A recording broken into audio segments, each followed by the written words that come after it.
s'est un peu accaparé. Trop. Est-ce que tu as une bande dessinée intime? Une bande dessinée intime.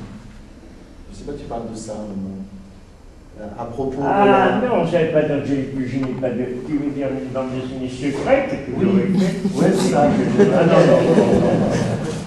D'accord. C'était ma question. Non, bande dessinée. Ah non, c'est une manière de s'exprimer. On peut dire que... Ah, une histoire intime. J'ai vu.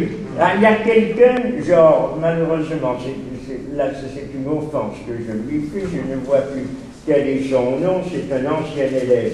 Il a été un ancien élève en philosophie d'ailleurs, ainsi qu'en art à Vincennes, et il a passé à Paris cette année sa thèse sur la bande dessinée. C'est Jean-Christophe Melu. Oui, je le connais. Ah, oui. C'est Jean-Christophe Melu. C'est de conscience de soi, une façon, en quelque sorte, non seulement de tenir un journal, mais en même temps d'approfondir sa propre pensée. C'est pas mon cas du tout, mais dans une certaine mesure, c'était ça. C'est-à-dire que je pense que on peut se vivre sur le mode d'une sorte de bande dessinée, comme on peut se vivre à certains moments sous la forme d'un personnage. Ce n'est pas non plus la façon de Pessoa, par exemple, de vivre les hétéronymies ou de personnes qui auraient un pseudonyme. Je n'ai jamais eu de pseudonyme. Et donc, cette appellation de poilus que j'ai utilisée tout à fait incidemment pour créer un petit personnage, c'est un petit peu cela, cette bande dessinée intime, mais ça va pas plus loin que 4 ou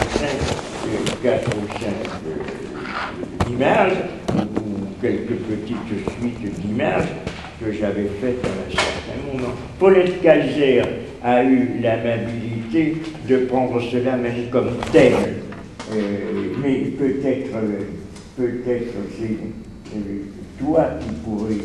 C'est difficile d'expliquer d'ailleurs ce qui est écrit dans cet article que tu as écrit sous la forme de la puce, je ne sais pas comment ça s'appelle.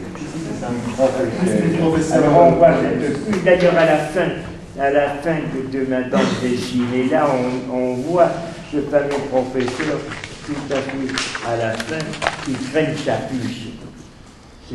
On ne sait pas s'il traîne sa puce ou c'est sa puce qui le traîne, parce qu'elle est énorme, mais chez Paulette, je pense que la puce, c'est pas tout à fait ça, c'est la puce du chant de la puce, de la chanson de la puce dans le Faust de Goethe. Oui,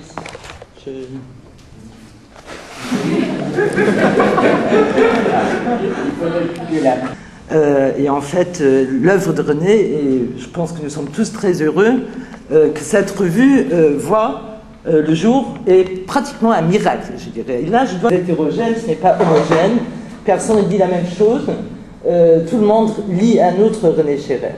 Donc il y a une multiplicité de René Scherrer qui voit le jour dans ce livre, qui sont extrêmement intéressantes. Là, je fais l'éloge de notre livre, c'est comme ça. Pouvez-vous la corriger et ils vont corriger. Explique.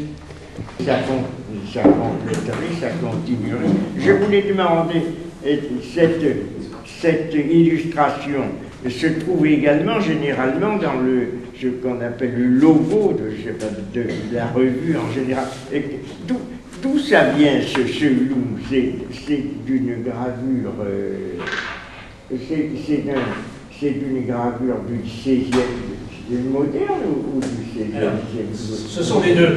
C'est en fait, un jour je t'ai donné un livre, tu m'en as parlé tout à l'heure, un livre avec un artiste qui s'appelle Patrice Mériot et qui fait principalement des collages.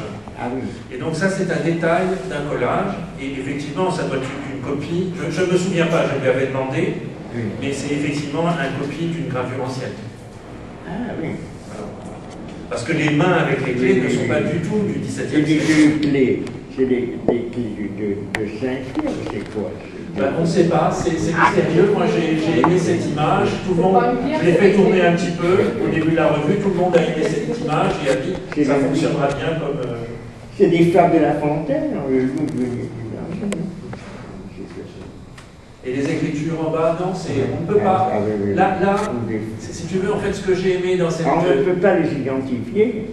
Et on peut identifier les sources. Si, on peut, en lui demandant, on peut. Mais moi, ce que j'ai aimé, c'était un logo qui était à la fois... Alors là, c'était la position de l'art. Est-ce qu'on met une image abstraite ou une image réaliste? Je trouve qu'on est à la jonction. On a quelque chose qui semble réaliste, mais on ne peut pas interpréter l'image, ou chacun l'interprète comme il veut. Oui. C'est un entre-deux. Oui, ça laisse ouvert à beaucoup de choses. Et comme image de la revue, là, je réfléchissais parce qu'il y a aussi les livres. Parfois, on arrive à faire un livre chez Herman, comme le colloque Lyotard. Oui. Autour de la revue, il y a aussi des prolongations sous forme de livres. Il y a à peu près 1 ou 2 livres par an. Voilà, mais donc c'est la revue qui est le foyer central. Je trouvais que ça fonctionnait bien. Je l'ai fait tourner un petit peu ici, les gens ne savaient pas ce que c'était, mais ils ont dit oui, c'est une bonne image, on la laisse. Oui, Et elle fonctionne comme non, mais c'est bien, d'autant plus que la qualité. Vous voyez, à chaque fois, il faut 1 mois aller-retour. Donc, il avait fallu 6 mois pour avoir un contrat pour dire finalement, c'est pas ce qu'il fallait faire. Donc voilà, c'est juste dû, là c'est indépendant de tout le monde, c'est la haute administration de la fac qui a merdé. Et la qualité d'impression, de brochures et tout, plus l'existence d'un DVD, fait que c'est un livre très correct du point de vue de son prix. Là, on ne peut rien dire, c'est tout à fait bien, parce qu'il y a bien d'autres revues qui sortent à Paris. Oui, il y en a une autre dont je ne dirai pas de mal, puisque ils m'ont demandé des interviews.